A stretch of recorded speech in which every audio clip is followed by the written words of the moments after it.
وأصحاب سيدنا مولانا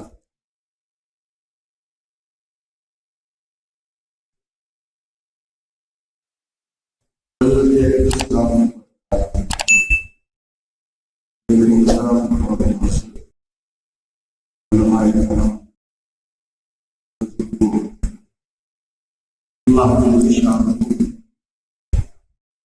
ہمیں دار میں کچھ وقت کی کچھ بات سننے سنانے کی توفیق ہمارے اس بیٹھنے کو اللہ تعالیٰ قبول فرمائے۔ آج اس عنوان پہ کچھ عرض کرنا چاہتا ہوں، وہ عقیدہ یا نبی صلی اللہ علیہ وسلم دلیل۔ حضور نبی کریم صلی اللہ علیہ وسلم کی ذات مبارکہ کے ساتھ جو بھی عقائد وابستہ ہے، چاہے ان کا تعلق نبیت کے ساتھ ہو یا چاہے ان کا تعلق خصوصیت کے ساتھ، وہ سب دین کے اصولی اور بنیادی عقائد۔ حیات پاک کا جو عقیدہ ہے وہ حضور علیہ السلام کی ذات مبارکہ کے ساتھ، یعنی دنیا سے تشریف لے جانے کے بعد جسے موت وفات اس طرح کا کوئی بھی عنوان نہیں جا سکتا، اس کے بعد حضور علیہ السلام مبارکہ روح مبارکہ کے تعلق کے ساتھ اپنی قبر مبارک میں زندہ موجود ہے۔ یہ وہ عقیدہ ہے جس کا تعلق حضور علیہ السلام کے وجود مبارکہ ہے۔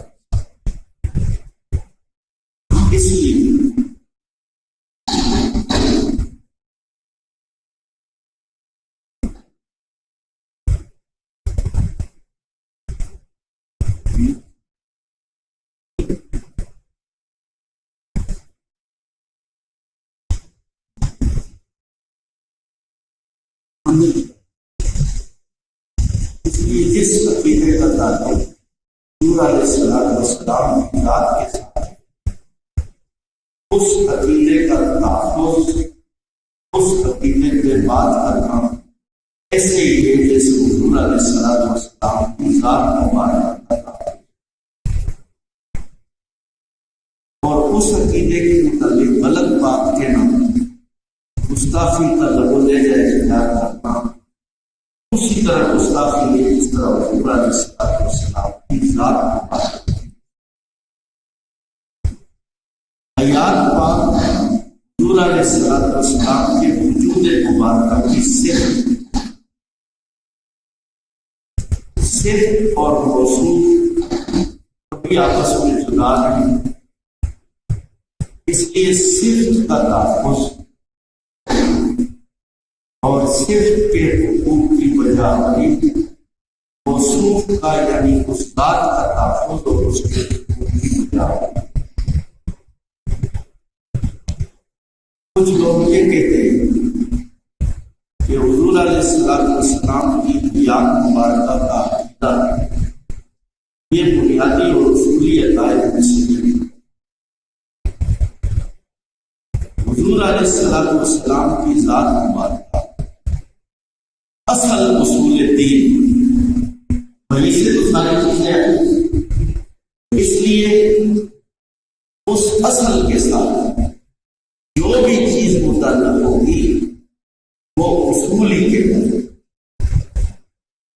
اور اس اصول کی مخالفت اس اصل کی مخالفت کے ہے۔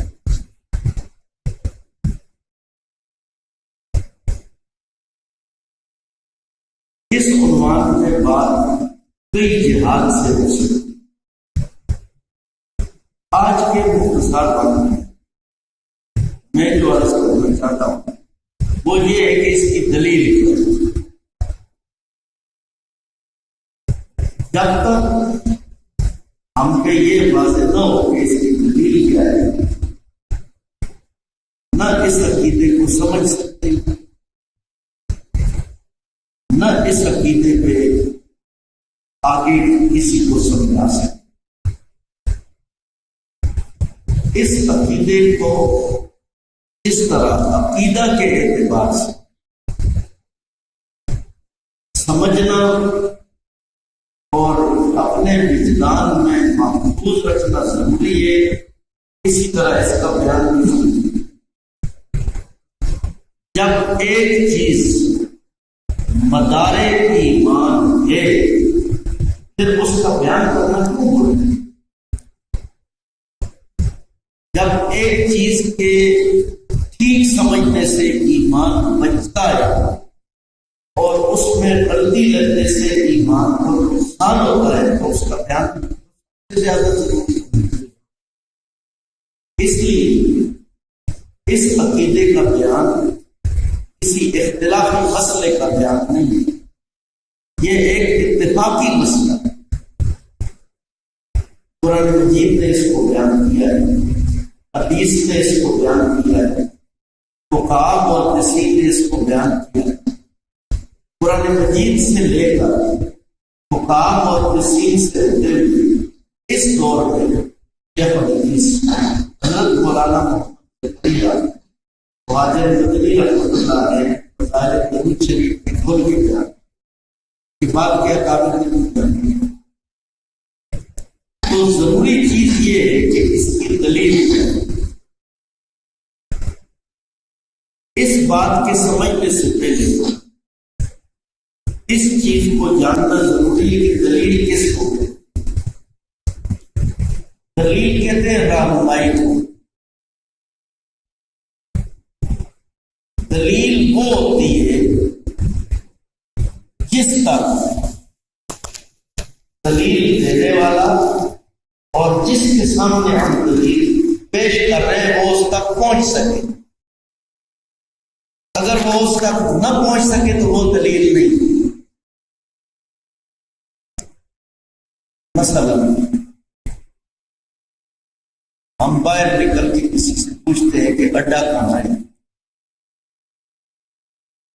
اب ہمیں بتانے والا بتائے گا کہ وہ سامنے جو بورڈ نظر آ رہا ہے وہ اڈا ہے۔ اور اگر ہمیں کوئی کہے کہ ادھر کی طرف چلے جاؤ اور فلاں فلاں طرح کی بسیں ہوں گی، وہ تمہاری منزل تک تمہیں پہنچائیں گی، وہ تو چیز ہمیں نظر نہیں آ رہی، اس تک نہیں پہنچ سکتی، وہ ہمارے لیے۔ اس لیے دلیل عام آدمی کے لیے الگ ہے اور مجتہد کے لیے الگ ہے۔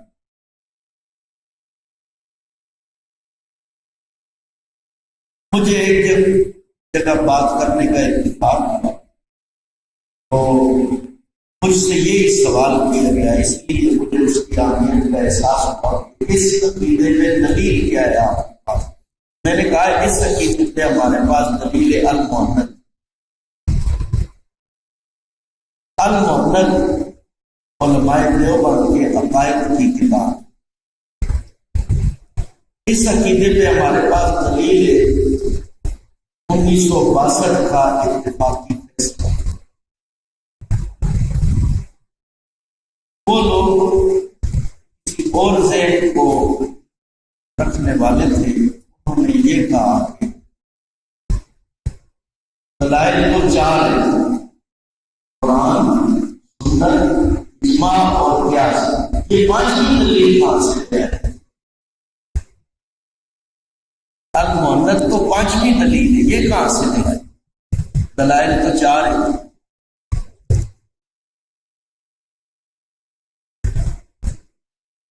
ہمیں یہ تسلیم ہے کہ دلائل چار ہیں، لیکن کس کے لیے ہیں اور کس مقصد کے لیے؟ چار جو دلائل قرآن، سنت، اجماع اور قیاس، یہ مجتہد کے لیے، عام عالم کے لیے بھی نہیں۔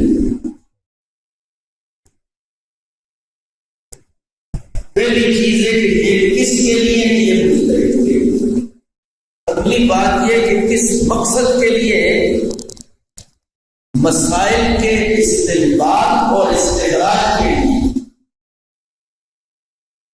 ہمارے لیے نہیں، ہمیں اس کے دیکھنے کی اس انداز سے کہ ہم اس سے کچھ مسائل کا استعمال کریں، استخراج کریں، اس کی ہمیں اجازت دیں۔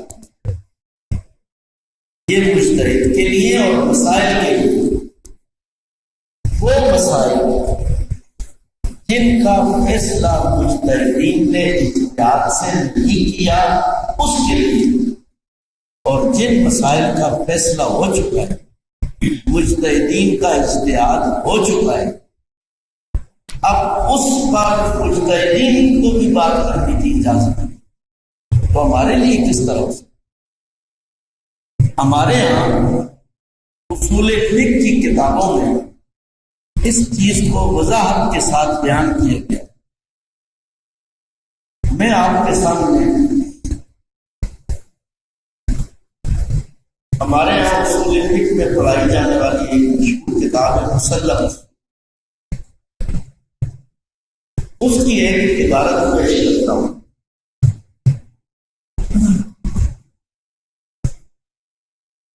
مسلم الصبور اصول حدیث کی کتاب میں اما المقلد فمستدل قول المجتہد،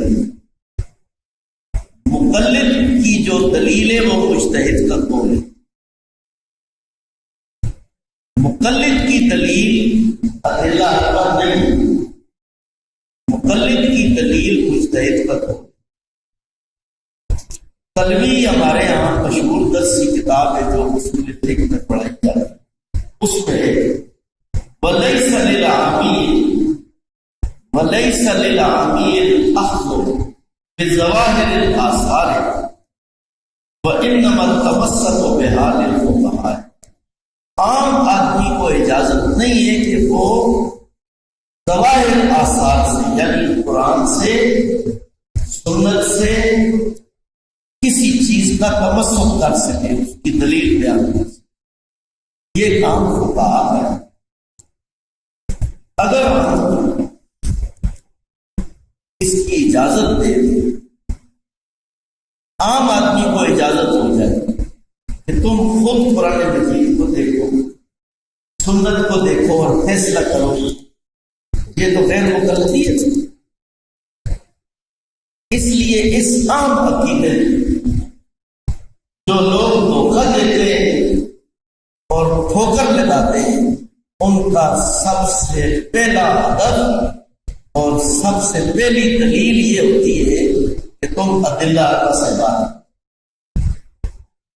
ادلہ اربع مجتہد کے لیے اور مسائل کے اخذ و استنباط کے لیے ہمارے لیے جو دلیل ہے وہ مجتہد کا قول۔ میں نے سورہ فاتحہ کے آخر حصے سے پڑھا ہے، اللہ تعالیٰ ہم سے یہ کہلواتے کہ تم کہو اہدنا الصراط المستقیم۔ حضرت شاہ عبد القادر دہلوی رحمہ اللہ نے موضح القرآن میں لکھا ہے کہ سورہ فاتحہ ایک ایسی دعا ہے جو اللہ نے بندوں کو سکھائی ہے کہ مانگنے کا طریقہ کس طرح رکھتا ہے۔ تو اس میں ہم اللہ تعالیٰ سے صراط مستقیم مانگتے، روزانہ مانگتے، اہدنا الصراط المستقیم صراط الذین انعمت علیہم۔ اب صراط الذین یہ مرکب اضافی، مرکب اضافی کی خصوصیت یہ ہے کہ اردو ترجمہ میں اس میں کا کے کی کا معنی پیدا ہوتا ہے، فلاں کی گاڑی، فلاں کی گاڑی، فلاں کی گاڑی۔ اب اس میں ہم اللہ تعالیٰ سے جو صراط مستقیم مانگ رہے ہیں، اے اللہ ہمیں ان لوگوں کے راستے پر چلا۔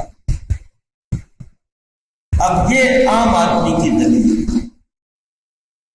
قرآن مجید نے ہمیں یہ نہیں سکھایا کہ ہم سورہ سورہ فاتحہ پڑھتے ہوئے کیا آپ مانتے کہ اللہ ہمیں قرآن مجید کے راستے پر چلائے؟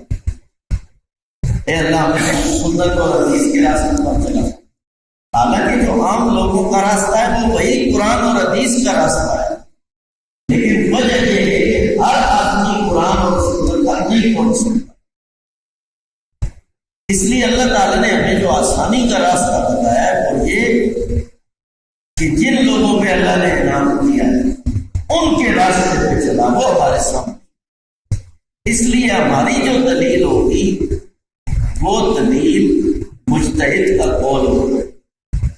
اگر کوئی آدمی یہ کہتا ہے کہ میں اس کو نہیں مانتا، آپ ادلہ اربع سے بات کریں، اس کے دو جواب ہیں۔ پہلا یہ کہ تم سب سے پہلے یہ جو اصولی بات ہے کہ ادلہ اربع مجتہد کے لیے مسائل کو بنانے کے لیے، مسائل کے اخذ و استنباط کے لیے اس اصول کا انکار کرو، اس میں سب کیا ہے؟ دیوبندیت کی گئی ہے، حنفیت کی گئی ہے، سنت ہونا کی ہے، سب چاہیے۔ اور پھر اس کے بعد یہ دلیل پیش کرو کہ ایک عام آدمی کس طرح مسائل کو قرآن اور سنت سے استنباط کر سکتا۔ یہ اصولی غلطی ہے کہ اس اصولی غلطی کی وجہ سے نہ صرف یہ کہ ہم اس ایک عقیدے میں ٹھوکر کھا جاتے ہیں، پورے دین میں ٹھوکر کھاتے ہیں۔ یہ جو مطالبہ ہے کہ قرآن پیش کرو، سنت پیش کرو، یا پھر اجماع اور قیاس پیش کرو، عام آدمی کے لیے اس چیز کا مطالبہ اور عام آدمی سے مطالبہ، اس میں 10 نقصانات۔ پہلا نقصان تقلید کا انکار۔ تقلید آخر کس کو کہتے ہیں؟ تقلید اسی چیز کا نام ہے کہ کسی پر اعتماد کرتے ہوئے دلیل کو طلب کیے بغیر اس کی بات ماننا۔ اس لیے جب ہم عقیدہ حیات النبی صلی اللہ علیہ وسلم کوئی صاحب یہ کہتے ہیں کہ تم دلیل پیش کرو، قرآن سے پیش کرو، حدیث سے پیش کرو، یہ تم تائید کا کام ہے۔ اس کا سب سے پہلا نقصان تقلید کا انکار ہے۔ دوسرا نقصان فکری آزادی۔ فکری آزادی کا مفہوم یہ ہے کہ کسی بڑے چھوٹے کی کوئی قید نہیں، ہر آدمی براہ راست قرآن اور حدیث سے خود دیکھ سکتا ہے مسائل کو۔ اگر ہر آدمی کو اجازت دے دی جائے اس کا کیا نتیجہ نکلے؟ ہمارے ہاں ایک صاحب نیا اس بیماری میں مبتلا ہوا تھا، ترک تقلید۔ اس نے مجھ سے پوچھا کہ آپ کے پاس ترجمان سننا ہے، میں پڑھنا چاہتا ہوں۔ مولانا بدر عالم صاحب ہمارے مدنی ہے، میں نے کتاب سے دیکھی۔ چند دنوں بعد اس نے مجھے کہا اس میں نے ایک روایت دیکھی، لیکن عجیب مسئلہ، ایک صحابی رضی اللہ تعالیٰ عنہ نبی علیہ السلام نے فرمایا 2 نمازوں کے غالباً زور اور اثر نہیں، تم ان کی پابندی کرو، یہ تمہارے لیے کافی ہے۔ اب یہ صرف حدیث ہے۔ اصول یہ ہے کہ صحابہ رضی اللہ عنہ کو اللہ تعالیٰ نبی علیہ السلام جو اللہ تعالیٰ نے آیا ہے وہ پوری امت تھی۔ تو اب اس حدیث سے تو معلوم ہوتا ہے 2 نمازیں کا ایمان۔ تشریح میں محدثین نے لکھا ہے کہ کام کاج کی وجہ سے ان سے 2 نمازوں میں سستی ہوتی، نماز کوئی صحابی نہیں چھوڑتا تھا، سب پڑھ سستی ہو جاتی، باقی 3 نمازوں میں سستی نہیں ہوتی۔ تو نبی علیہ السلام کے فرمانے کا یہ مقصد تھا کہ یہ 2 بھی پڑھو گے پھر تمہارے لیے ایمان۔ میں نے اسی سے سوال کیا، میں نے کہا تم کہتے ہو کسی تشریح کی کوئی ضرورت نہیں، براہ راست حدیث کو دیکھنا چاہیے، تو اس کا نتیجہ کیا ہے؟ جن فقہاء اور محدثین کے سامنے آیات اور احادیث کی پوری تفصیل ہے، جس انداز سے انہوں نے ہمیں سمجھایا اس کو چھوڑ کے براہ راست خود راستہ اختیار کرنا، یہ فکری آزادی۔ کسی فن میں اس کی اجازت نہیں۔ آپ طب میں دیکھ لیں، میڈیکل، ہم جو دوائیاں لے کے آتے ہیں بازار سے، دوائی کے اس ڈبے میں ایک پرچہ بھی ہوتا ہے، اس کو پڑھا ہے کبھی آپ؟ پھینک دیتے ہیں، لیکن ہر ڈبے میں وہ پرچہ ہے، اس پرچے میں اس دوائی کی تفصیل لکھی ہوئی، کس کام کے لیے، کس طرح استعمال کرنا، اس کے فائدے کیا ہیں، اس کے نقصانات کیا ہیں، کس طرح استعمال کرنا ہے، کس طرح نہیں کرنا۔ ہم اس کو نہیں پڑھتے، کیوں؟ ہم کہتے ہیں یہ ڈاکٹر کے لیے، ہمارے لیے نہیں۔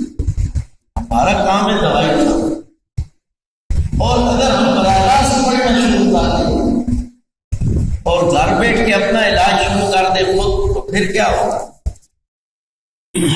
کوئی ہوگا جو کرونا سے ڈر رہے ہیں ساتھ۔ اس لیے براہ راست بغیر استاذ کے، بغیر رہنما کے کوئی کام نہیں ہو سکتا۔ ایک بالش کا پودا ہم اپنے کھیت میں نہیں لگا سکتے بغیر استاذ کی رہنمائی۔ مثلا مجھے کھیتی باڑی کا پتہ نہیں، بالکل ان پڑھ کسی ذمہ دار کے سامنے اگر میں کسی کھیت میں پودا لگانے کی کوشش کروں، وہ سارے ہنسیں گے، یہ کیا کر رہا ہے، اس کو اس طرح لگایا جا سکتا ہے۔ پھر کیا قرآن اور حدیث ایسا بازار ہے کہ اسے بازیچہ یا اتفاق بنا دیے جائے، بچوں کا کھیل بنا دیے۔ ہم بغیر مجتہدین کے، بغیر رہنما کے کبھی بھی اس تک نہیں۔ جتنے بھی فتنے پیدا ہوئے ہیں ان سب کی بنیاد میں فکری آزادی ہے۔ ہم کسی کے بھی محتاج نہیں، براہ راست دیکھتے ہیں اللہ تعالیٰ نے کیا ہمیں عقل نہیں دیا، ہمیں سمجھ نہیں دی، تو وہی بات کو ہم دوائی میں کیوں نہیں کرتے؟ کیا اللہ تعالیٰ نے ہمیں عقل نہیں دیا، سمجھ نہیں دی؟ ہم سے زیادہ علم کیمسٹ کو ہے، وہ سمجھ سکتا ہے اس پرچے کو، کیا اس پہ ہمیں اعتماد کرتے؟ اس پہ بھی نہیں کرتے۔ جب اپنی جان پہ بنتی ہے تو اسپیشلسٹ دیکھتے ہیں، جب مال پیسہ جیب میں ہوتا ہے تو کار میں لگ جاتے ہیں، اور جب ایمان کی بات آتی ہے تو ہم کہتے ہیں ہم گھر میں بیٹھ کے دیکھ لیں۔ اس سے پھر اسی طرح جس طرح ہدایات پاک کا اور کئی طرح کے فتنے پیدا ہوتے ہیں، یہی چیز پیدا ہوتی ہے۔ یہ مطالبہ غلط ہے کہ ادلہ اربعہ سے بتایا جائے۔ تیسرا نقصان یہ ہے اس سوال کا کہ ہر شخص کا اپنا مذہب ہو۔ ایک آدمی حدیث میں دیکھتا ہے کہ رفع یدین اور رفع یدین شروع کر دیتا، دوسرا دیکھتا ہے سجدے میں بھی رفع یدین، وہ اس کو چھوڑ کے سجدے والی کی بتا ہے۔ مظفر آباد کے ایک جج تھے اور ازرو ان کی رشتہ داری تھی، ان کے ساتھ دعا سلام تھا۔ انہوں نے مجھے ایک دفعہ کہا کہ حافظ صاحب میں نے بڑی محنت کی اور نماز پر ایک کتاب ہے، اور وہ کتاب ایسی ہے کہ ساری دنیا کو اس پر اتفاق کرنا چاہیے اور سارے جھگڑے ختم ہو جائیں۔ میں نے کہا ماشاء اللہ بڑی محنت ہے، سارے جھگڑے جب ختم ہو جائیں، جھگڑے تو ہے ہی نہیں، اختلافات اور صدیوں سے۔ اس نے کہا میں نے حدیث کی ساری کتابوں کو سامنے رکھا ہے اور تمام اماموں کے اقوال کو سامنے رکھا ہے، ہر ایک سے کچھ نہ کچھ لیا ہے۔ ایک سے وضو کا ایک حصہ لیا، دوسرے سے دوسرا لیا، ایک سے سجدے کا مسئلہ لیا، ایک سے رکوع کا لیا، ایک سے التحیات کا لیا، ایک سے قیام کا لیا، ایک سے قعود کا لیا، سب کو میں نے اکٹھا کر دیا۔ میں نے کہا واقعی تم نے کمال کیا ہے، اور یہ نماز کو تم نے علیم بنا دیا۔ اس لیے یہ تمہارا دعویٰ ہے کہ سب کو اس پر اتفاق ہوگا۔ اسی طرح قرآن حدیث سے دوسرا آدمی بیٹھ جائے، وہ تیری طرح دوسری نماز بنا دے، تیسرا آ جائے وہ تیسری نماز بنا دے۔ تو اماموں نے اختلاف کے دروازے کو بند کیا ہے اور تم نے اختلاف کے دروازے کو کھول دیا۔ تو جو لوگ ہدایات پاک یہ سوال کرتے ہیں کہ صرف ادلہ اربع سے بات کی جائے، وہ لحاظ نہیں کرتے کہ عام ہے یا خاص ہے، یعنی ہم مجتہد کی بات کر رہے ہیں یا عام آدمی سے بات کر رہے ہیں۔ وہ بھی اسی جج کی طرح ہے، وہ آج ایک مسئلہ بناتے ہیں کل دوسرا بناتے ہیں۔ یہ تیسرا نقصان ہے۔ چوتھا نقصان یہ ہے کہ دین بازیچہ اطفال بن جائے۔ میں نے گجرانوالہ یہ منظر دیکھا ہے، گجرانوالہ غیر مقلدین کی بات بہت ناز ہے۔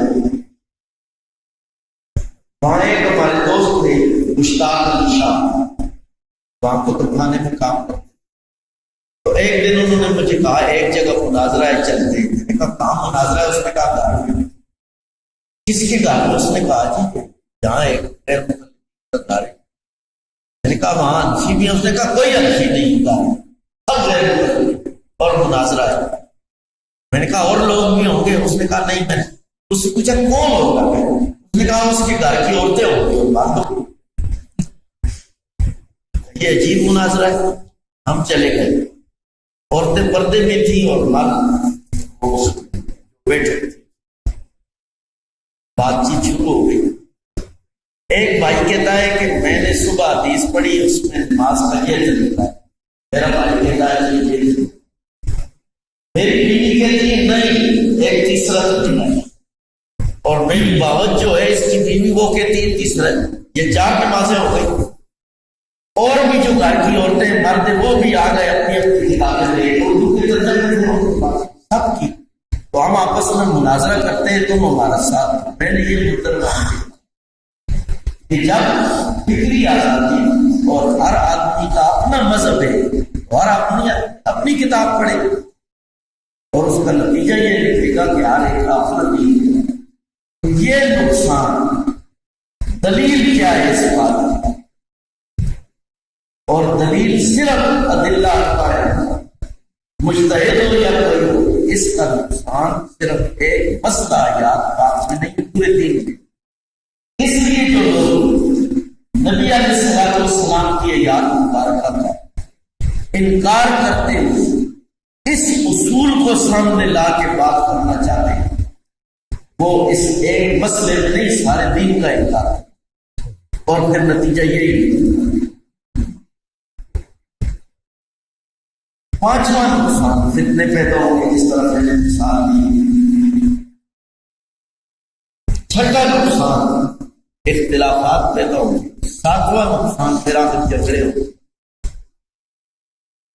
آٹھواں نقصان فتوے بازی ہوگی۔ آپ یہ کہتے ہیں نا تم فتوے لگاتے ہیں، فتوے بازی کا راستہ یہ ہے کہ ہر آدمی کو اجازت دے دی جائے تو ہر آدمی مفتی کا درجہ مجتہد سے بہت کم ہوتا ہے۔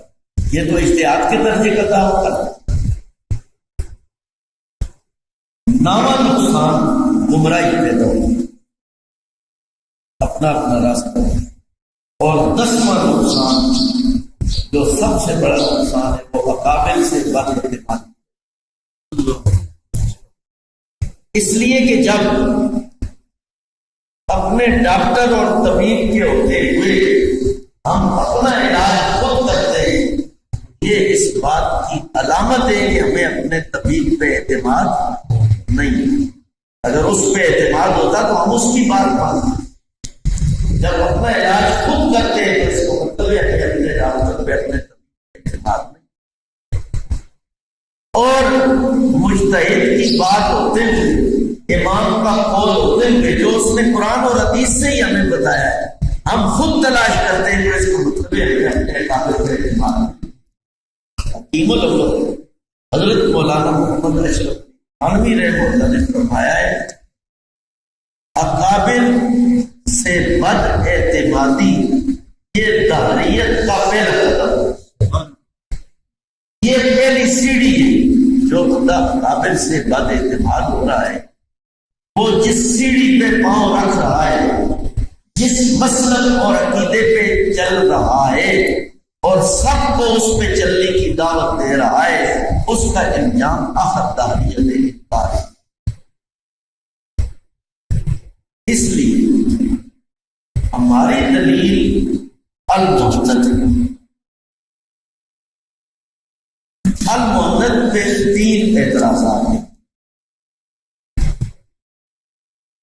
خام میں اپنی بات کو سمجھ رہا ہوں۔ المہند میں 3 اعتراضات ہیں۔ پہلا اعتراض یہ ہے کہ یہ کتاب عقائد کی نہیں۔ وہ کہتے ہیں المہند کو کس طرح لے آئے، یہ کوئی عقائد کی کتاب ہے؟ المہند عرب علماء کے کچھ سوالات کے جوابات ہیں۔ عرب علماء نے علماء دیوبند سے ان کے عقائد کے متعلق پوچھا تھا۔ اب عرب علماء کا جو سوال ہے جہاں سے کتاب کی ابتدا ہو رہی ہے، وہ لوگ پوچھتے ہیں علماء دیوبند سے، ایھا العلماء الکرام والجہابذۃ العظام قد نسب الى ساحتکم الکریمۃ اناس عقائد الوہابیہ، قد نسب الى ساحتکم الکریمۃ اناس عقائد الوہابیہ، کچھ لوگوں نے تم سے وہابیت کے عقائد کو منسوب کیا، اس لیے جواب دو کہ تمہارے عقائد کیا ہے۔ ان کا سوال ہی عقیدے کے متعلق۔ اب یہ کہنا کہ المہند عقائد کی کتاب نہیں، بات غلط ہے۔ المہند پہ اکابر علماء دیوبند نے اپنی رائے لکھی۔ وہ رائے 24 اس وقت کے بڑے اکابر جن میں پہلے حضرت شیخ الہند رحمہ، اس کے بعد آخری مولانا مفتی کفایت اللہ تھے، اور اندازہ لگا لیں اس وزن کے علماء ہیں۔ ان علماء نے اپنی رائے میں بھی اور خود متن میں 5 جگہ اس متن کے متعلق آئے، عندنا و عند مشایخ، ہمارے نزدیک اور ہمارے علماء کے نزدیک۔ یہ اسی بات کی دلیل ہے کہ یہ عقائد کی کتاب ہے۔ اسی طرح 5 جگہ آیا ہے معتقد، یہ ہمارا عقیدہ ہے۔ تقاریض میں 17 جگہ ہمارے عقائد میں لکھا ہے وہ معتقدون جمیعاً۔ شیخ حضرت مولانا محمود حسن رحمہ اللہ لکھتے ہیں وہ معتقدنا معتقد شاعرنا جمیعاً لا ہے، یہ ہمارا بھی اعتقاد ہے اور ہمارے اکابر کا بھی اعتقاد ہے، اس میں کوئی شک نہیں۔ شیخ الہند رحمہ اللہ جیسی ہستی یہ کہہ رہی ہے کہ المہند عقائد کی کتاب ہے اور ہم کہتے ہیں عقائد کی کتاب ہے۔ اس کی مثال ایسے ہی ہارون الرشید اپنے لاؤ لشکر کے ساتھ کئی سفر میں راستے میں ایک چرسی بیٹھا ہوا تھا اور وہ کچھ بڑبڑا رہا تھا، تو ہارون الرشید کو ویسے ہی مزاح کی سوچی، اس نے اپنے خادم کو کیا کہ وہ دیکھو وہ مجھے بڑبڑا رہا ہے، کیا کہہ رہا ہے؟ اس نے آ کے بتایا کہ یہ کہہ رہا ہے ہارون بڑے لاؤ لشکر کے ساتھ نکلا ہے لیکن مجھے تیری حکومت تسلیم نہیں، تم بڑے لاؤ لشکر کے ساتھ نکلا ہے لیکن مجھے تیری حکومت تسلیم نہیں۔ شیخ الہند رحمہ اللہ سے لے کے مفتی کفایت اللہ دہلوی رحمہ اللہ سب کہہ رہے ہیں کہ یہ ہمارے عقائد ہے، اور یہ کہتے ہیں نہیں یہ عقائد کی کتاب ہے۔ وہ تو چرسی تھا اور دنیا کی حکومت کے متعلق بات کر رہا تھا، یہ تو دین اور ہماری بنیاد کو نقصان پہنچا رہے ہیں، اس چیز کو نقصان پہنچا رہے ہیں جس کا تعلق ہے حضور نبی کریم صلی اللہ علیہ وسلم ذات مبارک۔ اسی طرح یہ عقائد ہی کی کتاب ہے، اس کو بات کرتے ہوئے مفتی کفایت اللہ صاحب رحمہ اللہ اور تمام مشائخ تو اسی چیز کو بیان کر رہے ہیں. ان میں سے ایک رائے میں آپ کو پڑھ کے سناتا ہوں، پھر آگے چلتے ہیں. اکابر میں سے ایک بزرگ گزرے ہیں، ان کا نام ہے مولانا عبدالصمد. ان کی تقریر موجود ہے. وہ فرماتے ہیں وحاظی عقائد و عقائد مشائخ ونحن نرجو من اللہ ان یهدینا ویمیتنا علیہا ویدخلنا فی دار السلام. ہم اللہ تعالیٰ سے یہ امید رکھتے ہیں کہ جو المحنت میں بیان کیا گیا اللہ اسی پہ ہمیں زندہ رکھے اور اسی پہ ہمیں موت. جب اکابر اس خواہش کا اظہار کر رہے ہیں اس طرح کہہ سکتے ہیں کہ یہ عقائد. دوسرا اعتراض یہ کیا جاتا ہے کہ اکابر نے ڈھیر پڑے المحنت پہ دستخط کر دی. تم اکابر بھی کہتے ہیں، ان کے نام کے جلدی نکلتے ہیں اور ان کے متعلق کیا تم یہ سمجھتے ہو کہ وہ ایسے ہی بازاری قسم کے لوگ؟ ہم 10 روپئے کے اسلام کے بغیر پڑے دستخط نہیں کرتے. اسلام کو چھوڑ دیں، سادہ کاغذ کسی کے پاس لے جائے، کوئی دستخط کر کے دے گا؟ ان پڑھ آدمی بھی نہیں دستخط کرتا، وہ کہتا ہے میں بیٹے سے ذرا پڑھواتا ہوں. تم یہ کہتے ہو کہ اکابر نے بغیر پڑھے دستخط کر دی. اب دیکھیے شیخ الہند رحمہ اللہ اپنی تقریر میں لکھتے ہیں فقط تشرفت بمطالعۃ المقالہ، میں نے شرف حاصل کیا ہے اس مقالہ یعنی المحنت کے مطالعہ. شیخ الہند رحمہ اللہ کو غیر روایات سے مولانا مفتی کفایت اللہ دہلوی رحمہ اللہ لکھتے ہیں رأیت الاجوبۃ کلھا فوجدتها حقا صریحا، میں نے ساری چیزیں دیکھی ہیں اور ان کو کھلا اور واضح حق میں. حوالے اور بھی میرے پاس لوگ ہیں، المحنت میں بھی موجود ہے. اکابر نے لکھا ہے کہ ہم نے کتاب کو پڑھا ہے اور پھر اس پہ دستخط. اکابر کی بات تو میں نے آپ کو سنا دی، انہوں نے کتاب کو پڑھا اور اس پر دستخط کیے. اب یہ کتاب ہے ہدایت،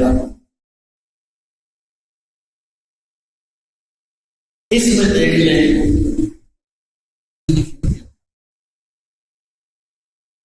یہ کیا سلوک کرنا ہے اکابر کے ساتھ. مشہور علماء میں سے گزرے ہیں دہلوی صاحب، انہوں نے ہدایت میں لکھا ہے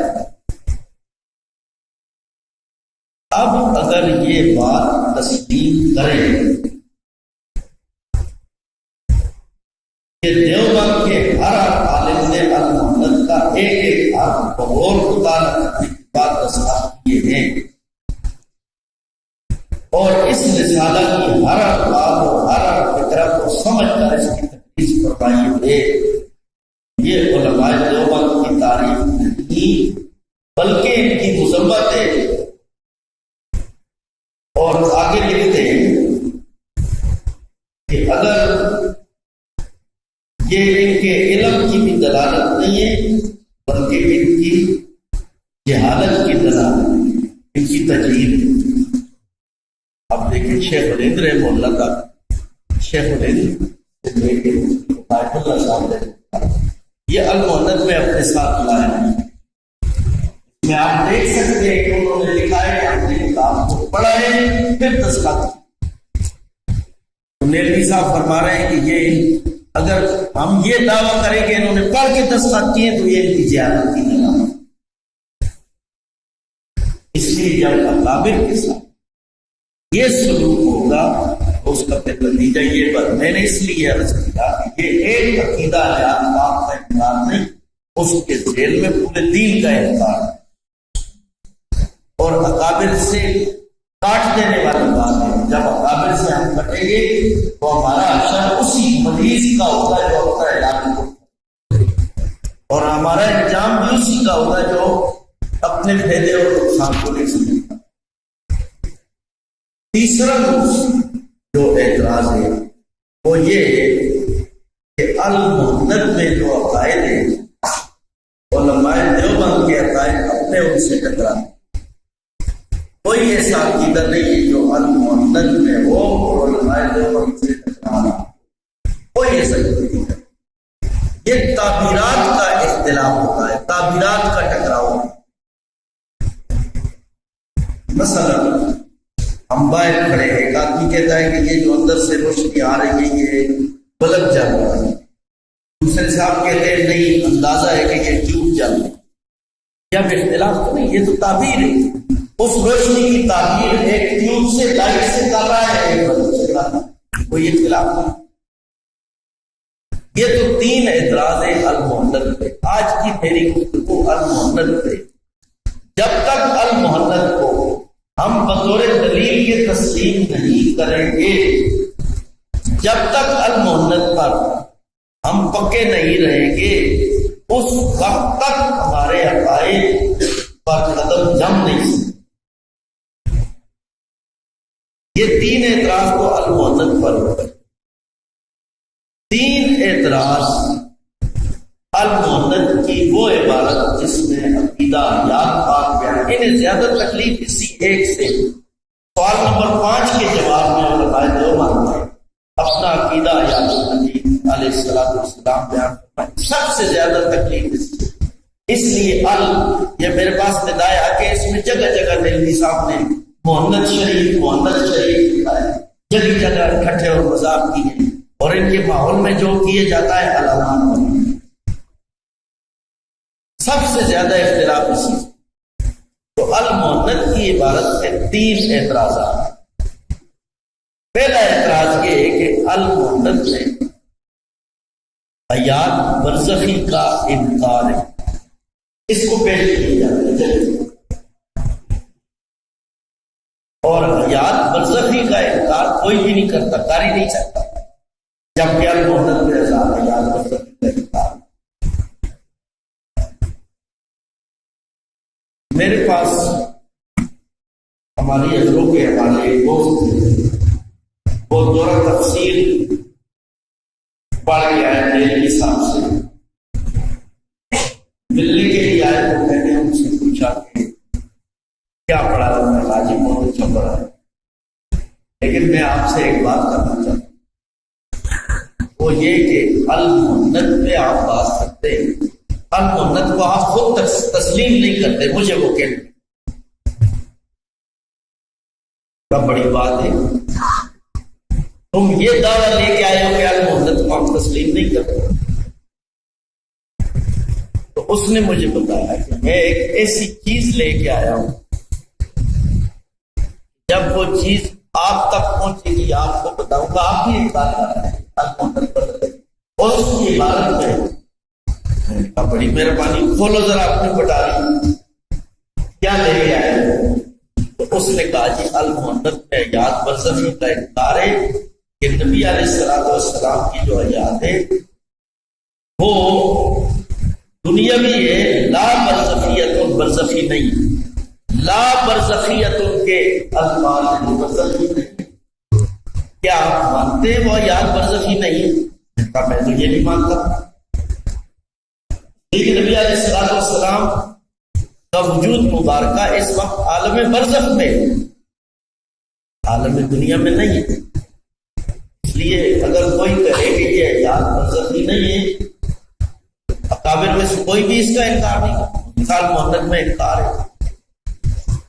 اب آپ ایک بڑے کام کی بات آئے، میں اب محنت نکال کے لے آیا، میں نے کہا مجھے ضرور دکھاؤ، اس نے نکال کے دکھا دیا، دیکھو جی یہ لکھا ہے۔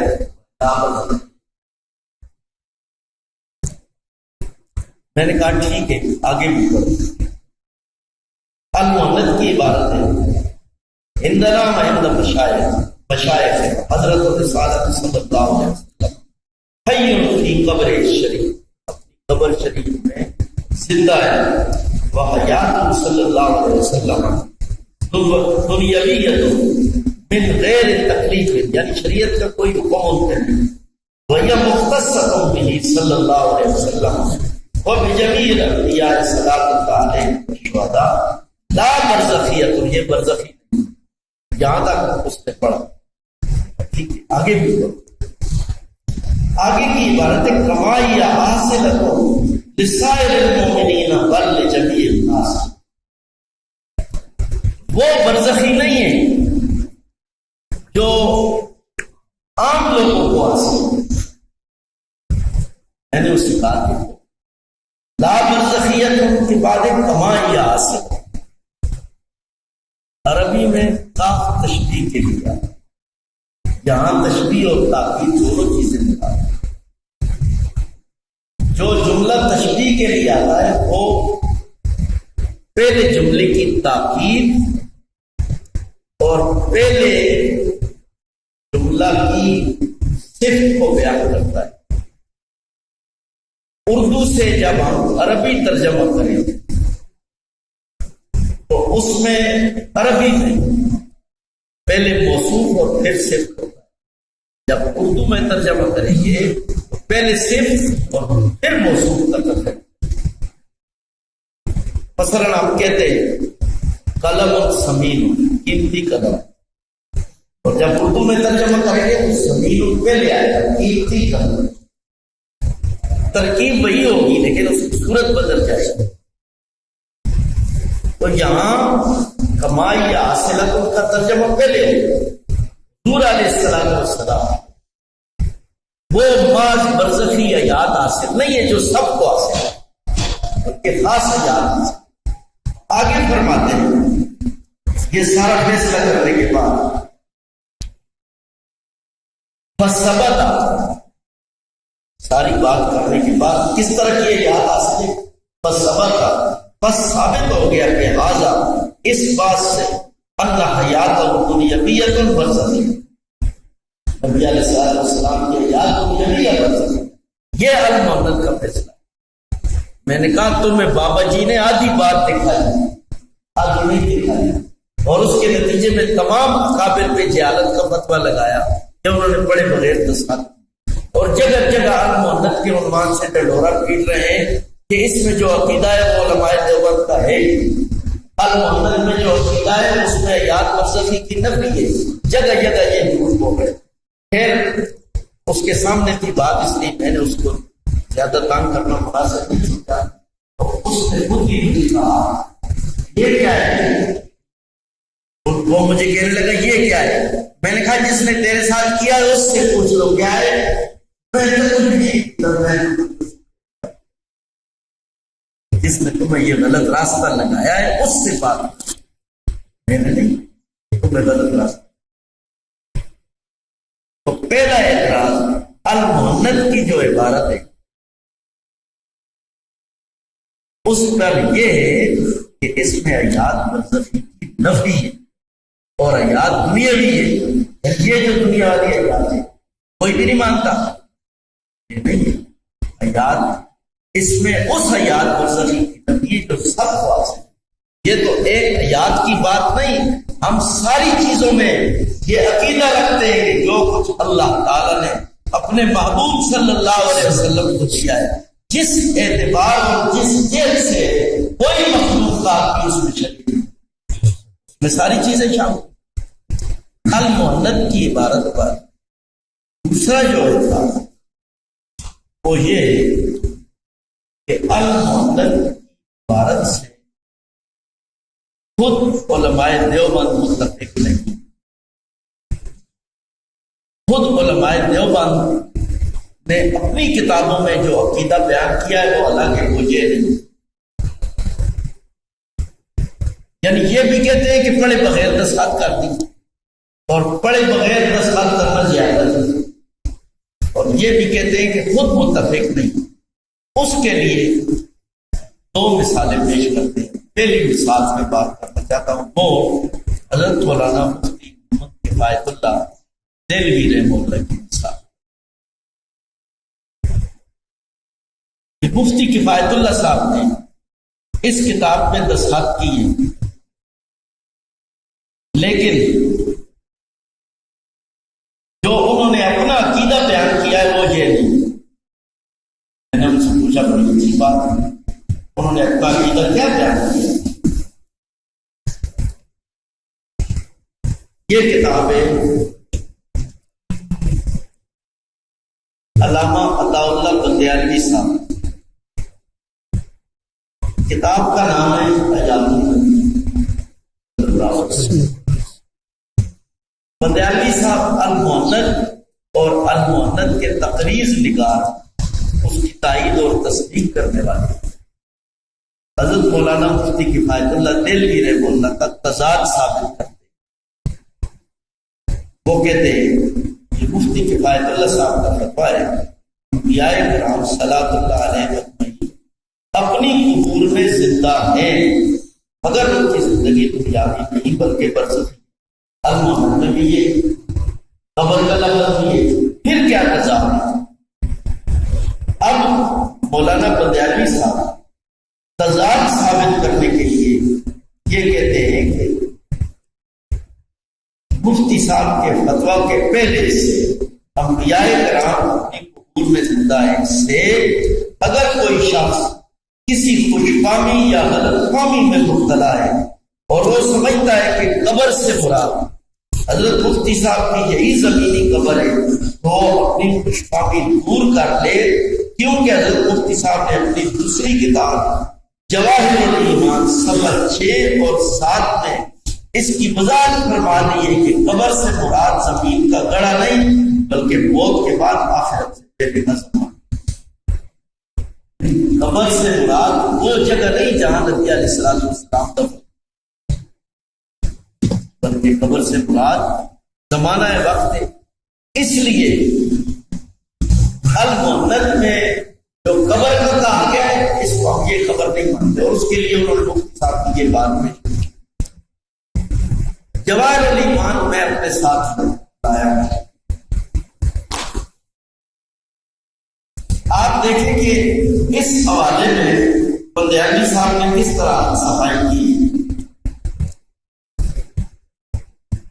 ممکن ہے آپ کبھی میلوں ٹھیلوں میں گئے ہوں، وہاں مداری ہوتے ہیں، وہ ہاتھ صفائی کرتے ہیں، وہ سارے گولے اندر لگا لیتے ہیں، پھر گھر سے نکال دیتے ہیں اور طرح طرح کی کرتب کرتے ہیں۔ دیکھنے والا بڑا حیران ہوتا ہے کہ کیا کرتب کر رہے ہیں۔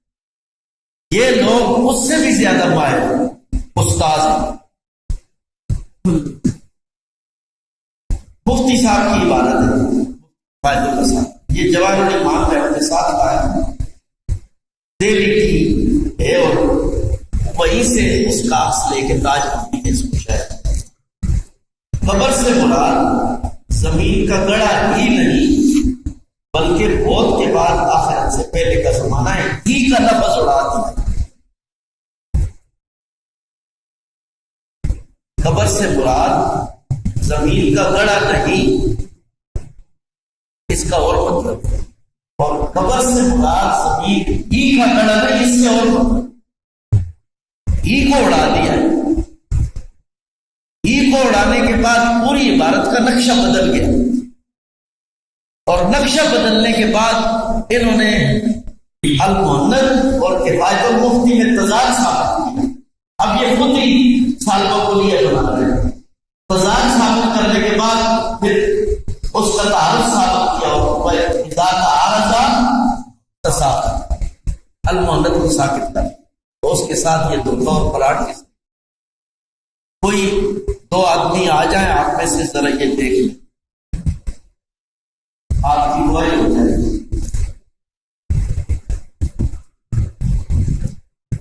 کوئی دو آ جائیں،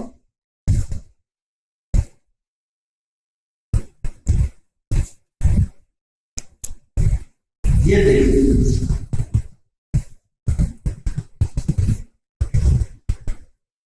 قبر سے مراد زمین کا گڑھا نہیں بلکہ موت کے بعد آخرت سے پہلے کا زمانہ، اور کتاب میں کیا ہے؟ قبر سے مراد ہی نہیں،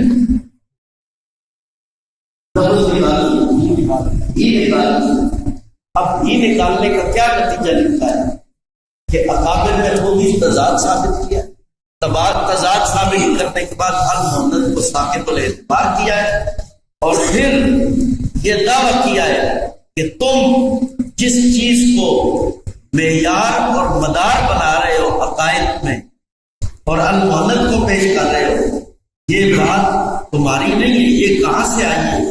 یہ بات بریلویت سے، احمد رضا خان سے اور ان لوگوں سے کتنا دھوکہ ہے.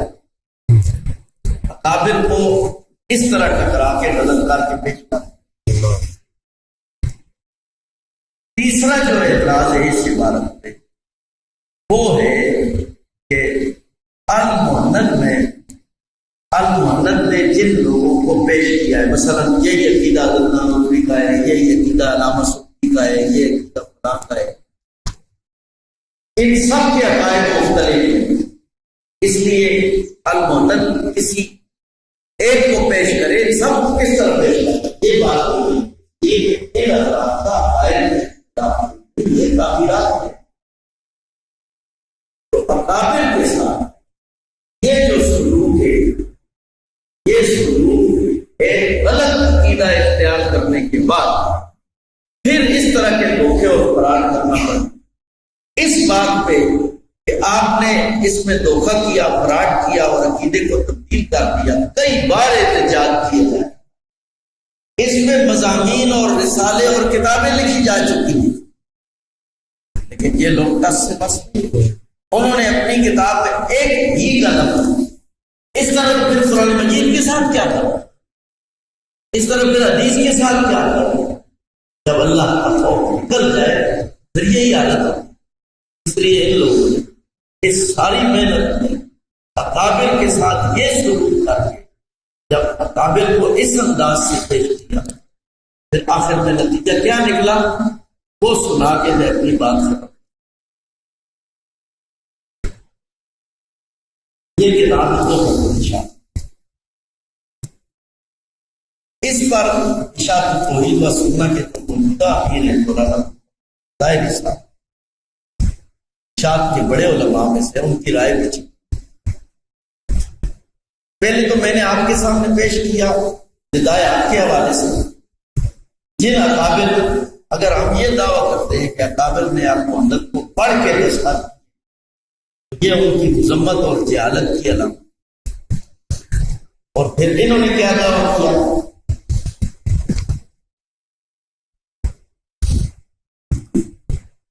اس میں یہ فضائل صدقات کا ایک حوالہ نکل کر، فضائل صدقات شیخ الحدیث حضرت مولانا محمد زکریا مہاجر مدنی رحمہ اللہ کی کتاب،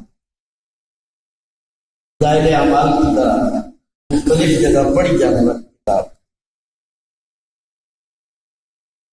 اس کا ایک حوالہ نقل کرنے کے بعد لکھتے ہیں اِنَّا لِلَّهِ وَإِنَّا إِلَيْهِ رَاجِعُونَ. یعنی حضرت شیخ کا حوالہ نقل کرنے کے بعد بڑا دکھ ہوا. حضرت شیخ الحدیث مولانا محمد زکریا علیہ اللہ وہ ہستی ہے کہ اپنے وقت کے تمام اکابر نے ان پر اعتماد کیا. کوئی مسجد، کوئی مدرسہ، کوئی خانقاہ، کوئی ادارہ دیکھ لیں، اس میں فضائل اعمال اور پڑھی جا رہی ہے. دنیا کی تمام مشہور زبانوں میں اس کا ترجمہ، کروڑ لوگوں کی زندگیاں اس کتاب کے مطالعہ اور تعلیم سے بدل چکی ہیں. لیکن اس ایک عقیدے کو نہ برداشت کرنے کے بعد اس میں طرح طرح کی خرافات اور طرح طرح کے دھوکے، فراڈ اور اکابر کو اس انداز سے پیش کرنے کے بعد نتیجہ کیا نکلا ہے؟ فضائل صدقات کا حوالہ نقل کرنے کے بعد لکھتے ہیں اِنَّا لِلَّهِ یا ایھا الاخوان فاسمعوا الی ھذِھِ الافوات والخرافات. افوات، خرافات کہتے ہیں بکواسوں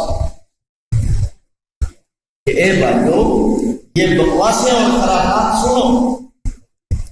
من فرق بینہم و بین اہل التناسخ والسلفیہ، ان لوگوں میں اور بت پرستوں میں کیا فرق؟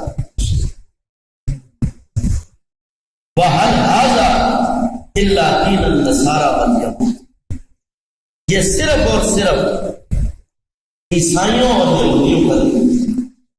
کیا فضائل اعمال، فضائل صدقات، شیخ الحدیث مولانا محمد زکریا رحمہ اللہ یہ حضرات یہود و نصارہ کا دین پیش کر رہے ہیں؟ وہاں مقابل پھر اس لیے ہمارا سوال ہے کہ کیا ضرورت ہے علماء دیوبند کا نام لے، کیا ضرورت ہے ان کے نام پہ اپنے اداروں کے لیے چندہ کرنے، اپنے نام سے کر۔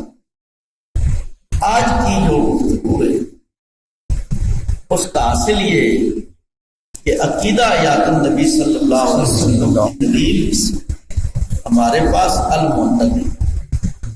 المعند کو دلیل اس لیے پیش کرتے ہیں کہ ہم مقلد ہیں، متبع ہیں اپنے اکابر کے، اور اسی پہ ہم نجات سمجھتے ہیں، اور اکابر سے نکلنے کو ہم گمراہی کہتے ہیں۔ اور جو کہتا ہے میں 4 دلیلیں مانتا ہوں اور کوئی نہیں مانتا، 4 دلیلیں ہیں وہ مجتہد کے لیے ہیں، تیرے لیے نہیں ہے۔ وہ مسائل کے استنباط اور استخراج کے لیے، تیرے میرے لیے نہیں ہے۔ اگر ہمارے لیے ہو جائیں گی تو اس کا کیا نتیجہ نکلے؟ صحابہ کرام رضی اللہ تعالیٰ عنہ نے دین کو اسی طرح سمجھا۔ ایک واقعہ سنا کے صحابہ رضی اللہ عنہ میں اپنی بات ختم کرتا ہوں۔ آج کا موسم تھا، صحابہ رضی اللہ عنہ کا زمانہ تھا، اس میں صحابہ تھے، تابعین تھے، یہ سارے لوگ حج پہ جمع ہو گئے تھے۔ وہاں ایک مسئلہ پیش آیا،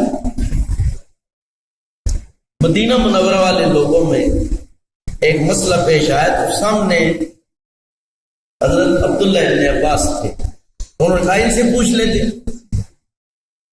نبی علیہ الصلوۃ والسلام کے چچا صاحب قرآن کو سب سے زیادہ سمجھنے والے۔ مسئلہ یہ تھا کہ ایک عورت طواف کر رہی تھی اور دوران طواف سے حیض آ گیا، تو اب وہ کیا کرے؟ حضرت عبداللہ ابن عباس رضی اللہ تعالیٰ عنہ کے پاس گئے تو انہوں نے طواف اسی وقت توڑ دے، نکل جائے وہاں سے۔ مدینہ منورہ کے جو لوگ تھے انہوں نے، ان میں سے کچھ لوگوں نے کہا کہ یہی مسئلہ حضرت زید بن ثابت رضی اللہ تعالیٰ عنہ کو اس طرح نہیں بیان کرتے، ہم آپ کی وجہ سے زید بن ثابت کا قول نہیں چھوڑیں۔ آل مدینہ میں زید بن ثابت کا فتویٰ چلتا، عبداللہ ابن عباس طائف میں ہوتے، ہم ان کا قول جس پہ ہم عمل کر رہے ہیں آپ کی وجہ سے نہیں چھوڑ سکتے۔ انہوں نے کہا ٹھیک ہے، لیکن جب تم یہاں آئے ہوئے ہو چلے جاؤ اور ام سلیم سے پوچھ لو رضی اللہ تعالیٰ، وہ بتا رہے۔ انہوں نے کہا ٹھیک ہے پوچھ لیتے، لیکن عمل ہم زید بن ثابت کے قول پر۔ یہ جو واقعہ میں بیان کر رہا ہوں یہ صحیح بخاری میں بھی ہے، فتح الباری میں اس کی، یہ بخاری کا حوالہ ہے، اور تک کہ عثمانی صاحب نے اس کو کہا آپ کے قول کی بنیاد پر اس کو دیکھیں۔ عبداللہ ابن عباس رضی اللہ تعالیٰ عنہ نے انہیں کیا پیش کیا؟ قول بھی پیش کیا، حدیث کی طرف بھی اشارہ کیا، پھر انہوں نے کہا نہیں۔ اس لیے مقلد جو ہے، جس کے سامنے علم اپنی پوری وسعت کے ساتھ موجود نہیں ہے، جس پر اعتماد کر رہا ہے، وہ بعض کسی اثر حدیث کو دیکھ کے اپنا عمل نہیں چھوڑ سکتا۔ اس لیے یہ نہیں کہ وہ حدیث کو مان نہیں رہا، اس لیے کہ اس کے امام نے، اس کے مجتہد نے قرآن اور حدیث سے جو بات اس کو بتائی وہ بھی حدیث پر عمل ہے، وہ حدیث سے باہر بات نہیں، اور کام نہیں چھوڑے۔ حضرت عبداللہ ابن عباس اور زید بن ثابت رضی اللہ تعالیٰ عنہ ان کی ملاقات ہو رہی ہے۔ عبداللہ ابن عباس نے اسی مسئلے کا تذکرہ اور دلیل بھی بیان۔ اب دیکھیں یہ دو مجتہد ہیں، اور جو کہہ رہے ہیں ہم نہیں چھوڑتے زید بن ثابت، وہ مقلد ہیں، اور یہ زمانہ صحابہ اور تابعین کا ہے۔ یہ دلیل کئی چیزوں کے لیے مستدل بن سکتی، تقلید شخصی بھی ہے، اس میں ساری چیز۔ دونوں مجتہدین نے آپس میں بات کی، تو زید بن ثابت رضی اللہ تعالیٰ نے فرمایا کہ آپ کی بات ٹھیک ہے، میں اپنے قول سے رجوع کروں۔ اہل مدینہ کے سامنے بات ہوئی تو زید بن ثابت نے کہا کہ میں نے اپنے قول سے رجوع کر لیا ہے، عبداللہ ابن عباس کی بات ٹھیک ہے، اس لیے تم اسی بات پہ عمل کرو۔ تو انہوں نے کہا ٹھیک ہے، ہم آپ کے قول پہ عمل کرتے تھے، اب بھی آپ کی قول پہ ہیں۔ اس لیے بعض کسی کتاب کو دیکھ نہ اپنا نظریہ قائم کیا جا سکتا ہے اور نہ اس کی کھلی اجازت دی جا سکتی ہے کہ ہر ایک کے لیے دین کو بازیچہ اعتبار کرنا چاہیے۔ یہ عام اور بنیادی عقیدہ ہے، اس کا تعلق حضور علیہ السلام کی ذات مبارکہ کے ساتھ۔ دیکھیں ہم نہیں کہتے، میں کہتا ہوں کوئی بھی مسلمان حضور علیہ السلام کا جو سایہ ہے اس کی بھی بے ادبی کو کفر سمجھتا ہے۔ جس چیز پہ نگاہ پڑ گئی ہے رسول اللہ صلی اللہ علیہ وسلم اور وہ چیز اللہ کے عام مقبول ہے، قبول ہے، تو ہم اس کی بے ادبی بھی نہیں کرتے، اس کو بھی کفر جانتے ہیں۔ حضور کے سائے کا بھی ہم ادب کرتے ہیں۔ ظاہر ہے آپ تو سایہ نہیں نصیب، ایک تمثیل کے طور میں بات کرتے ہیں۔ حضور کے کا سایہ اگر ملے تو اس میں بھی پاؤں نہیں رکھ سکتے، اور یہ حیات تو حضور کے وجود کی صفت، اور وہ صفت ہے جو قرآن نے بتائی، حدیث نے بتائی، فقہاء نے بتایا، ہمارے علماء اور اکابر نے بتایا، اور صدیوں کا اتفاقی مسئلہ ہے۔ حضور کی صفت ہے صلی اللہ علیہ وسلم، اس کا کس طرح انکار کیا جا سکتا ہے، اس کے ساتھ کس طرح ٹھٹھا اور مذاق کیا جا سکتا ہے؟ اگر اس کا انکار کریں گے تو اس کا نتیجہ یہی نکلے گا، ایک مسئلے کا انکار نہیں پورے دین کا انکار ہوگا۔ اور اس کے لیے جس طرح بندیالوی صاحب نے اس عبارت میں وہ مداریوں کی طرح کھیل کر کے لفظ کو اڑا کے معنی کو وہاں سے وہاں بنایا، اس طرح پھر دھوکہ اور فراڈ کرنا پڑے گا۔ اس لیے ہم دعوت دیتے ہیں کہ اپنے اکابر کا اتباع کرو، کریں، سب کریں، تاکہ اس دھوکے سے، فراڈ سے اور اس برائی سے ہم نکل آئیں۔ اللہ تعالیٰ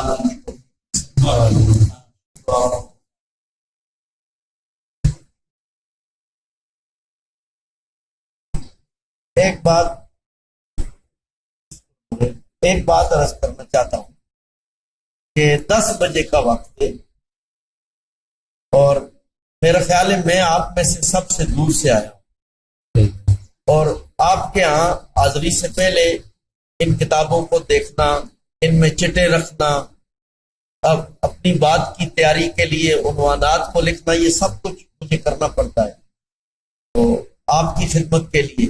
اس لیے اگر آپ 10 بجے سے پہلے تشریف لے آیا کریں تو مجھے کم از کم یہ خوشی ہوگی کہ پوری بات آپ حضرات تک پہنچ رہی۔ ایک دوسرا یہ کہ اس عنوان پہ جو مثلاً میں تھوڑا تھوڑا کر کے بیان کرنا چاہتا ہوں، وہ تقریباً کوئی 10 عنوانات ہیں میرے پاس اسی ایک عقیدے۔ مثلاً اگلا عنوان سماع صلاۃ السلام، اچھا، اس کے بعد والا عنوان موت کا معنی ہے، موت کسی کے۔ چوتھا عنوان ہے عقیدہ حشر اجساد، قیامت والے دن کیا ہوگا جسموں کے ساتھ۔ 5واں عنوان ہے مماتیت کیا ہے، اس کی پوری تاریخ اس کو سمجھا جائے۔ 6واں عنوان ہے مماتیت کی جماعتی پالیسی کیا ہے، یہ کہتے ہیں نہیں یہ فلاں کی بات ہے ہماری۔ 7واں عنوان ہے اس محنت کا نتیجہ کیا نکلا ہے، یہ تو ایک حوالہ آپ کو دکھایا ہے، اس طرح کی اور کئی چیزیں۔ 8واں عنوان ہے مماتیت اور اکابر اہل سنت کا آپس میں کیا اختلاف ہے۔ 9واں عنوان ہے ان لوگوں کے مغالطے کیا ہیں، کس انداز سے دھوکہ دے۔ اور 10واں یہ ہے مماتیت سے گفتگو کا طریقہ کیا ہے، وہ تو پہلے آج کے دن میں نے بتا دیا ہے، آخری وہ ہے لیکن اس کی بات نہیں۔ یہ 10 عنوانات ہیں۔ اس 10 عنوانات میں ہر مہینے درس بھی ممکن ہے، ترتیب یہی ہوگی، اس لیے اگر اس پہ آپ تیاری کر کے آئیں، کوئی سوال جواب ہو، کوئی اشکال ہو، کوئی ایسی بات ہو، بہت زیادہ بہتر۔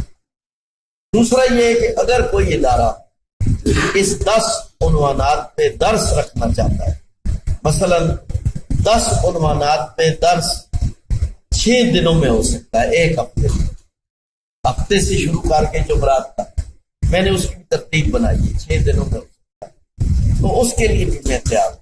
کوئی ادارہ ہو، کوئی جگہ ہو، تو اس کے لیے میں تیار ہوں۔ مجھے نہ کرائے کی ضرورت ہے، نہ چائے پانی کی ضرورت ہے۔ میں کھانے کی جو ضرورت ہے اپنے ساتھ لاتا ہوں، کسی چیز کی ضرورت نہیں۔ مجھے صرف اس کی طلب ہے کہ حضور علیہ الصلوۃ والسلام کے حقوق مبارکہ کے تحفظ کے لیے اگر میرا ایک قدم بھی اللہ کے ہاں قبول ہو گیا، یہ میرے گناہوں کی معافی کا ذریعہ اور رب کی رضا کا ذریعہ۔ کسی چیز کی کوئی طلب نہیں۔ ایک دوسرا یہ کہ المہند، اگر کسی ادارے کوئی ادارہ چاہے تو ایک ہفتے میں اس کو بھی میں پڑھانا چاہتا ہوں، تاکہ پوری کتاب پہ بات ہو، ایک ایک مسئلے پہ بات ہو، اور اس پہ جتنے بھی اشکالات ہیں ان کی کھل کے وضاحت ہونی چاہیے۔ کئی چیزیں ایسی ہیں جو ہر آدمی کے سامنے نہیں آتی، تاکہ اللہ کرے یہ محنت اب ثمرآور ہو اور کسی ٹھکانے پہ، یعنی کہیں بھی کوئی بھی مجھے کہے تو میں اس کے لیے تیار ہوں آنے کے لیے۔ نہ مجھے رہائش کے لیے ضرورت ہے، آؤں گا اور چلا جاؤں گا، نہ کسی چائے پانی کی ضرورت ہے، نہ کسی کرائے کی ضرورت، میرا معمول ہی نہیں ہے۔ تو آپ حضرات اگر اپنے ماحول میں محنت کریں، 2 باتیں عرض کی ہیں، ایک درس کے لیے اور دوسرا یہ کہ آئندہ جو درس ہے وہ سماع صلاۃ والسلام پہ ہوگا اور 10 بجے انشاءاللہ شروع ہوگا۔ اللہ کرے میں بھی حاضر ہو سکوں اور آپ بھی آ سکیں۔ کمال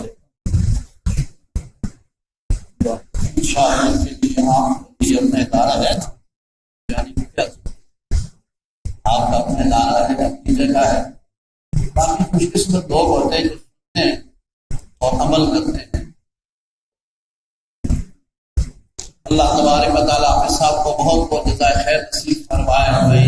جیسا آپ نے ابھی سن لیا، اپنا وقت نکال کر پوری محنت کر کے جہاں آپ کے پاس لا کر اپنا سفر، اپنا کرایہ، اپنا خرچہ، صرف اس لیے سرکار دو عالم صلی اللہ علیہ وسلم کو بنیادی عقائد ہیں تو آپ صلی اللہ علیہ وسلم ذات اقدس کے ساتھ منسلک ہیں، ان کا تحفظ ہو، اہل ایمان کو اس کا پتہ ہو، اور تاکہ پھر کل قیامت میں سب کو پاس شفاعت ہو، اس کے لیے یہ فرماتے ہیں، کوشش کرتے ہیں۔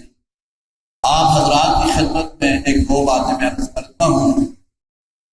ایک تو بھائی وقت کی پابندی بہت ضروری ہے۔ ہمارے ہاں یہی ہے کہ ہم وقت کی پابندی نہیں کرتے۔ آپ دیکھیں نا، ابھی بھی کوئی آدمی آ رہے ہیں، ابھی بھی اس وقت، اور کو سوائے چاولوں کے کیا ملے گا؟ چاولوں کے 2 دانے مل جائیں گے نا، اور کیا ملے؟ اس لیے میں ادب سے درخواست کرتا ہوں کہ جب 10 بجے کا وقت، ہاں اگر آپ حضرات میں سے خصوصاً جو طلبہ ہیں ان کا یہ خیال ہے کہ ہم مدرسے سے نہیں آ سکتے یا کوئی اور وقت ہو تو بے شک وہ بتا دیں، اس میں کمی بیشی ہو سکتی ہے، ہم تھوڑا اس کو لیٹ بھی کر سکتے ہیں، کوئی اور دن بھی رکھ سکتے ہیں جس میں آپ کی تمنا ہو اور آپ آ جائیں تاکہ آپ کو فائدہ ہو۔ ہمارے طلباء ہیں، میں عوام کی بات نہیں کرتا، عوام تو سب پہلے آ گئے تھے، یہ بھی میں آپ کو بتاؤں، یہ جو عوام الناس ہے نا، یہ آپ سے پہلے آ گئے تھے، طلباء آخر میں آئے، اور ابھی بھی ایک دو کا تشریف لا رہے ہیں، خرامات چل کے آ رہے ہیں۔ تو آپ حضرات کو زیادہ ضرورت ہے ان چیزوں کی۔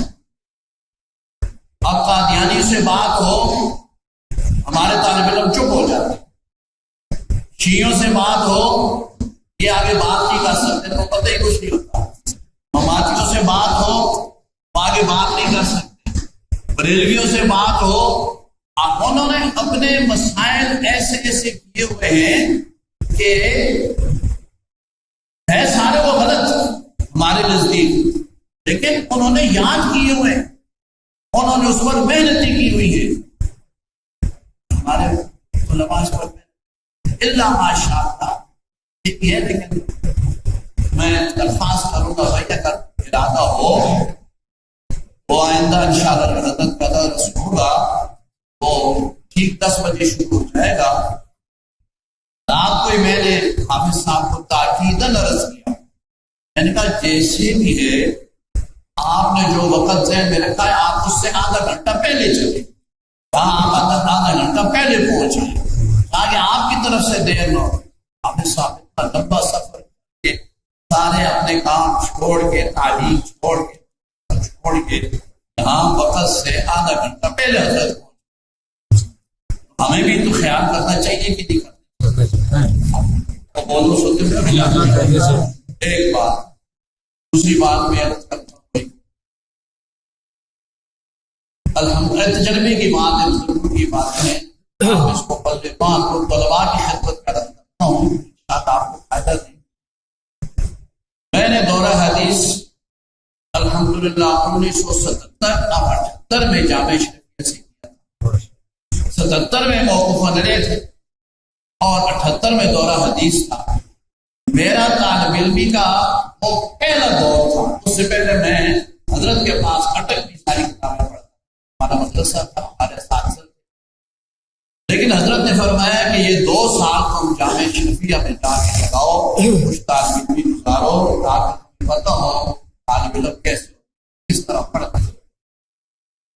اور مجھے یہ تاکید فرمائی کہ جو پہلا سال ہے اس سال میں تم مدرسے کا ہو، اپنے اساتذہ، ان کی خدمت، یہ ساری چیزیں کرنا، اور جس دن دورہ حدیث شروع ہو پہلے دن سے، پہلے وقت میں، پہلے گھنٹے میں، پہلے منٹ میں دارالحدیث میں موجود ہونا، تب تجھے سارا سال پڑھنے کا فائدہ ہو۔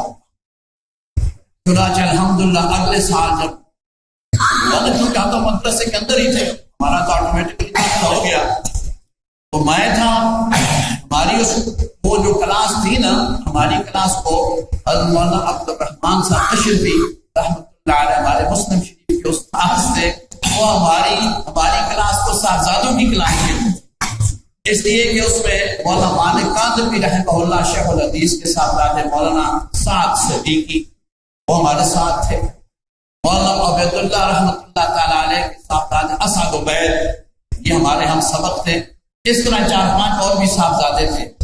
تو پہلے دن سے الحمدللہ ہم نے استاد کے بالکل سامنے بیٹھ کر کے شروع کیا، اللہ تبارک و تعالیٰ نے اس پر تو اس سے یہ معلوم ہوا کہ جو کام بھی ہو، جو بھی اگر آپ سیکھنا چاہتے ہیں وقت سے 10 منٹ پہلے آ جائے کریں تاکہ اپنی چیز سنبھال لیں، قریب ہو جائیں، بات شروع ہو آپ کے ذہن میں ہو کہ موضوع کیا ہے، اس سے آپ کو فائدہ ہوتا ہے۔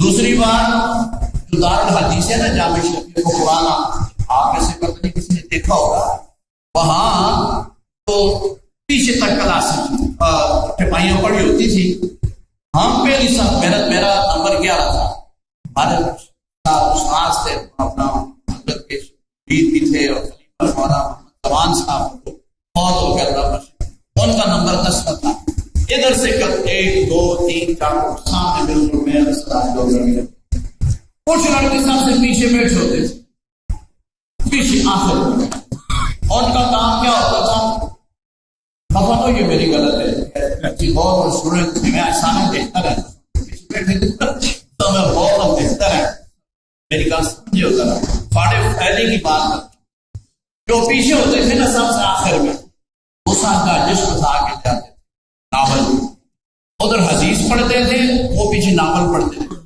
4-5 لڑکی تھے، سارے نہیں تھے، سارے بڑا انہوں نے کام کیا، لیکن پچھلے جو تھے نا جی وہ کوئی پان کھاتا تھا، کوئی کیا کرتا تھا، اور وہ ہم سارے حدیث بھی پڑھتے تھے، وہ پیچھے بیٹھ کر گپے لگاتے تھے، ناول پڑھتے تھے، اور جب نتیجہ نکلا وہ سارے گئے، اور آج تک ان کا پتہ ہی نہیں، نہ کبھی انہوں نے دین کی بات کی، نہ مدرسے گئے، اور داڑھی شاڑیاں مڑا دی، سب ختم ہو گئے۔ یہ بے ادبی ہوتی ہے، گستاخی ہوتی ہے، اللہ کے گھر میں بیٹھ کر کے ایک دینی ماحول میں آدمی پوری توجہ کے ساتھ بات نہ سنے۔ آج کل کھیلنے کا ماحول ہے، موبائلوں پر میسج کرتے ہیں، موبائلوں پر ایک دوسرے کو یہ ان کو کوئی فائدہ نہیں ہوتا یار، اس لیے میں ادب سے درخواست کروں گا جتنی دیر بھی ہو نا بھائی، یہ معمولی باتیں نہیں ہوتی، یہ بھی میں اب صاحب آپ کی خدمت کر رہا ہوں، یہ جو ہے نا، اس وقت بھی ہزاروں لوگ دیکھ رہے ہوں، وہ آن لائن دیکھتے رہتے ہیں، وہ کہتے ہیں جی چلو ٹھکاری بے کے دیکھ، اپنے مدرسوں میں دیکھتے رہتے ہیں، دفتر میں دیکھتے رہتے ہیں۔ تو یہ آپ سمجھیں یہ جتنے ہیں نا، یہ 20 میں سینکڑوں نہیں ہزاروں کی ہے، اور ہزاروں سے انشاءاللہ آگے لاکھوں میں جائیں گے۔ میں نے تو اس کا تجربہ کیا ہے۔ میں نے اس دفعہ رمضان شریف میں جو قرآن مجید میں تراویح میں سناتا ہوں، تو یہ بچوں نے لائیو لگا دیا کہ جی لائیو چلے گا۔ بعد میں مجھے انہوں نے بتایا کہ میری پہلے دن کی جو تراویح ہے، پہلے دن کی تراویح کے بعد 1,36,00,000 لوگوں تک پہنچی ہے۔ پہلے دن کی تراویح کتنی؟ 1,36,00,000 لوگ۔ سری لنکا اور جناب سوڈان، سعودیہ، کینیڈا، امریکہ، آسٹریلیا اور ہندوستان، پتہ نہیں کس نے جگہ، کسی نے جدا پتہ لکھا، کسی نے کیا لکھا، کسی نے کیا لکھا۔ تو یعنی اتنے دور دور تک الحمدللہ بات پہنچتی ہے، لیکن سامنے بیٹھ کر کے بات سننے کا مزہ ہی اور ہوتا ہے۔ اپنی جگہ پر تو لوگ سنتے ہیں، لیکن سامنے بیٹھ کے دیکھو، یہ تو اپنے اپنے شوق کی بات ہوتی ہے نا۔ یہ جو کرکٹ کا میچ ہوتا ہے نا، کرکٹ کا، اب کرکٹ کا میچ بڑی بڑی سکرینیں ہر جگہ، ہر بندہ دیکھ سکتا ہے کہ نہیں دیکھ سکتا، لیکن جن کو شوق ہوتا ہے نا، وہ پیسے لگا کر کے، لاکھوں روپے لگا کے ٹکٹ لے کے دوسرے ملکوں میں جا کے اسٹیڈیم کے اندر بیٹھ کے دیکھتے۔ وہ ایک ہمارا تھا، پتہ نہیں مر گیا کہ ہے، چاچا کرکٹ، یاد ہے کسی؟ ہاں، چاچا کرکٹ۔ اس نے وہ پاکستان کا لباس پہنا ہوتا تھا، بڑی بڑی داڑھی، بس اللہ تعالیٰ جس کو خوار کر دیتے ہیں، چٹی داڑھی چاٹا خوار۔ یعنی وہ کرکٹ کے لیے میں نے اس کا بہت بڑا ایک دم اس کو ٹرپیا تھا۔ اس نے کہا انگلینڈ کے پتہ نہیں کہاں گیا، کہتا میرے کو پیسے نہیں ہے، میں مکان بیچ چھوڑے۔ میں کہا حسرت دنیا برباد، دنیا بھی برباد، مکان اپنا بیچ چھوڑا اس واسطے کہ میرے پاس پیسے ہو جائیں، میں وہاں اسٹیڈیم میں جا کے، اور وہ جناب کرکٹ کا وہ پاکستان کا جھنڈا لہراتا تھا، سارے کہتے چاچا کرکٹ، چاچا کرکٹ۔ شوق ہے نہیں اپنا، کسی کو کتوں کا شوق ہوتا ہے، کسی کو کبوتروں کا شوق ہوتا ہے، کسی کو مرغوں کی لڑائی کا شوق ہوتا ہے۔ آپ کو خوش قسمت ہو کہ اللہ کے گھر میں دین سیکھنے کے لیے، اور دین کا بھی جو سب سے اہم شعبہ ہے عقائد، عقیدہ سیکھنے کے لیے، آپ سمجھنے کے لیے تشریف لاتے ہیں۔ اللہ تعالیٰ آپ کی آمد کو باعث برکت فرمائے۔ اتنی گزارش ہے کہ وقت پر آیا کریں، جو بیان ہو اس کو اچھی طرح سے سمجھنے کی کوشش کیا کریں، اور اس کو حفظ جان بنائے، اور اس کو یاد کریں۔ ساری زندگی بھائی سننا ہی تو نہیں ہے نا، بچپن سے سنتے ہی آئے ہیں، بڑھاپے تک سنتے ہی رہیں گے۔ یہ تو علماء کی خدمت میں عرض کرتا ہوں، عوام الناس تو یہ بیچارے تبھی ان کو پتہ چلا ہے نا، لیکن اب جو علماء ہیں وہ چوتھے درجے کا ہے، وہ 8ویں درجے کا ہے، وہ دورہ حدیث میں ہے، کہاں بھی ہے بھائی، لیکن ساری زندگی سننا ہی ہے۔ جلدی جلدی آپ ان چیزوں کو یاد کرو، پھر آگے ان کی تبلیغ کرو، آگے خود تم کو مبلغ بنو، اور یہ تبھی ہوگا جب اچھی طرح سے آپ سنو گے، آپ ان کو یاد کرو گے، اور آگے اس کو پھیلاؤ گے۔ اللہ تعالیٰ ہمیں دین پر استقامت نصیب فرمائے، اور اهدنا الصراط المستقیم صراط الذین انعمت علیہم غیر المغضوب علیہم ولا الضالین، آمین۔ اللہ اس پر ہم سب کو چلنے کی توفیق عطا فرمائے۔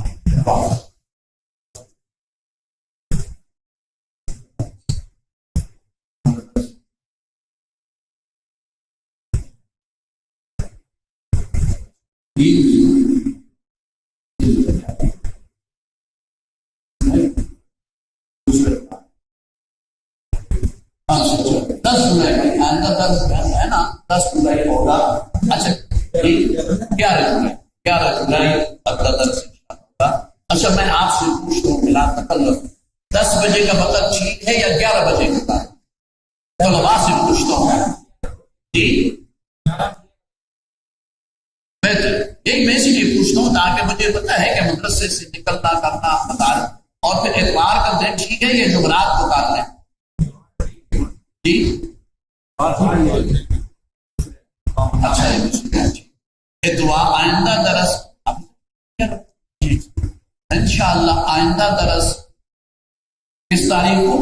11 جولائی کو کتنے بجے؟ نہیں 10 بجے 10 اقصا کے کچھ 11 آسو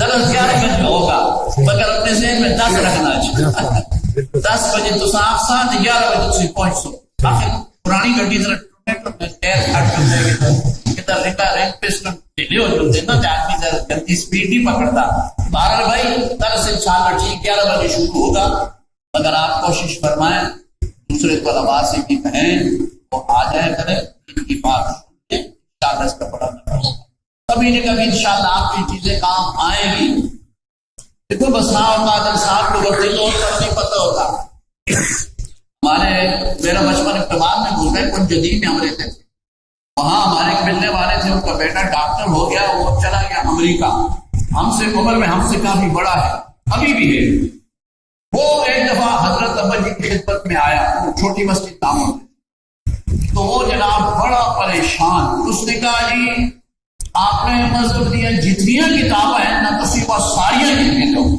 میں ساریاں نام پڑھ سکتا حضرت نے فرمایا بھائی تم تو ڈاکٹر آدمی ہو تم یہ کتابیں کدھر پڑھو گے اس نے ایک بڑا اثرناک واقعہ سنایا کہنے لگا جی جس امریکہ میں جس علاقے میں میں ہوں یہ بات ہے بھائی 1980 کی پہلے کی میں بات 1980 سے پہلے وہ کہنے لگے جی وہاں ہماری کافی ہیں کچھ لبنانی ہیں کچھ افریقی ہیں کچھ کینیا کے ہیں مختلف کمیونٹی کے مسلمان 20-22 فیملیاں ہیں وہاں ہم میں سے ایک فیملی کا چھوٹا بچہ فوت اب اس نے فون پر ہم کو بتا تو دیا کہ بھئی میرا بچہ فوت ہو گیا ہم چلے گئے اکٹھے ہو گئے کیونکہ غیر ملکوں میں ان چیز کا بڑا احساس ہوتا ہے کہتے ہیں کہ ہم سب اکٹھے ہو گئے جلدی پشتی مسلمان کسی کو بھی نہیں پتا تھا اس مسلمان کے بچے کے ساتھ ہم آپ کیا کریں اس کو کس طرح غسل دیں اس کو کس طرح کفن پہنائیں اور کیا جنازہ پڑھیں ایک مسلمان فیملی کو بھی نہیں پتا تھا اندازہ لگاؤ وہ کہتا ہے جی پھر ہم بڑے پریشان اور یہ جو بڑے لوگ ہوتے ہیں نا ان کے پروٹوکول ہوتے ہیں نا وہ پاویں اندروں جو مرضی اور پھر وہ تم گھر پوچھتے بھی نہیں بالکل پوچھتے شرماندے نا ہم سارے بیچارے بیٹھے کسی کو کوئی پتہ جس کا بچہ مار گیا اس کو بھی نہیں پتا میں نے اس بچے کے ساتھ کیا کرنا ہے یہ تو کبھی سوچا ہی نہیں تو کرنا بھی ہے خیر وہ کہتا ہے جی بہرحال آخر یہ ہوا کہ ایک اسلامک سینٹر تھا 300 کلومیٹر دور ان کو ہم نے فون کیا کہ جی ہمارا اس طرح فیملی میں بچہ فوت ہو گیا ہے کیا کریں تو جو وہ ہدایات دیتے تھے ان ہدایات کے مطابق ہم بڑے بڑے ڈاکٹر انجینئر سائنسدان سارے ہمیں نہیں پتا تھا اسلام کا کہ ہمارا بچہ فوت ہو گیا تو ہم نے کیا کرنا ہے اسلامک سینٹر والے ہم بتاتے تھے ہم اس پر عمل کرتے تو اس کو پھر احساس ہوا کہ بھائی ہمیں کم از کم اپنے مذہب کا یہ تو پتا ہوتا ہے کہ بچہ مر جائے تو اس کے ساتھ کیا کرنا ہے بڑا فوت ہو جائے تو کیا کرنا چاہیے عورت فوت ہو جائے مسلمانوں کیا اسی طرح بھائی یہ عقیدی بھی ضروری ہے ہو سکتا ہے ابھی آپ کا اتنا احساس ہو لیکن کبھی آپ کا کسی مماتی کے ساتھ کسی منکر حیات کے ساتھ بات ہو تو پھر آپ کو احساس ہوگا کہ واقعی بھائی اگر ہم کچھ دلیلیں کچھ چیزیں یاد کرتے آج ہمیں سکھی نہ ہوتی اس لیے یہ چیزیں بڑی کام کی ہوتی ہیں ان کو اچھی طرح سے یاد کرا کرو اور ان کو بار بار تکرار کرو تاکہ اللہ تبارک و تعالی ہمیں صحیح علماء دیوبند والا عقیدہ نصیب فرمائے اور اپنے اکابر کے نقش قدم پر اللہ ہمیں چلنے کی توفیق عطا فرمائے بہت بڑا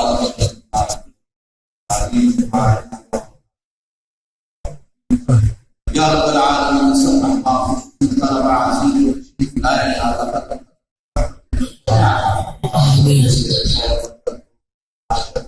یہ محترم حافظ صاحب نے جو ارشاد فرمایا ہمیں سمجھنے کی اس کو جیسے جان بنانے کی اس کو بطور عقیدہ کے اچھی طرح سے ذہن تشکیل کرنے اور اس پر عمل کرنے کی ہمیں توفیق عطا فرمائے بدعات سے رسومات سے غلط عقائد سے یا اللہ ہماری اصلاح فرما جن سے ہمیں یا اللہ بچنے کی توفیق عطا فرما اور اس بات پر اس عقیدے پر ہمیں اکابر نے چلایا اسی صراط مستقیم پر یا اللہ ہمیں چلنے کی توفیق عطا فرما یا رب العالمین پریشانیوں کو دور فرما، اس کے لیے آسان فرما، اور ان کے وائلٹ حافظ احمد صاحب یہ انگلینڈ سے تشریف لائے ہیں، انہوں نے بڑی کتابیں لکھی، بہت بڑے محقق عالم ہیں انگلینڈ ہوتے ہیں، بہت بڑی بڑی کتابیں حضرت نے لکھی ہیں، یا اللہ ان کی مسائل جمیلہ کو بھی شرف قبولیت عطا فرما، سبحان ربک رب العزت۔ ان کی کتابوں پر شیخ الحدیث مولانا سلیم اللہ خان رحمہ اللہ کی تقاریض کی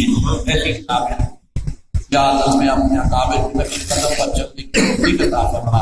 آج آپ حضرات کے لیے دعوت کا اہتمام ہمارے فیضان شاہ صاحب ہیں، انہوں نے فرمایا کہ میں دنیا آئے دعوت کا اہتمام کروں گا، یا اللہ کے مال میں برکت عطا فرما، برکت عطا فرما، یا رب العالمین سب احباب کی خیر نصیب فرما۔ سبحان ربک وسلام على المرسلين والحمد لله رب العالمين برحمتك يا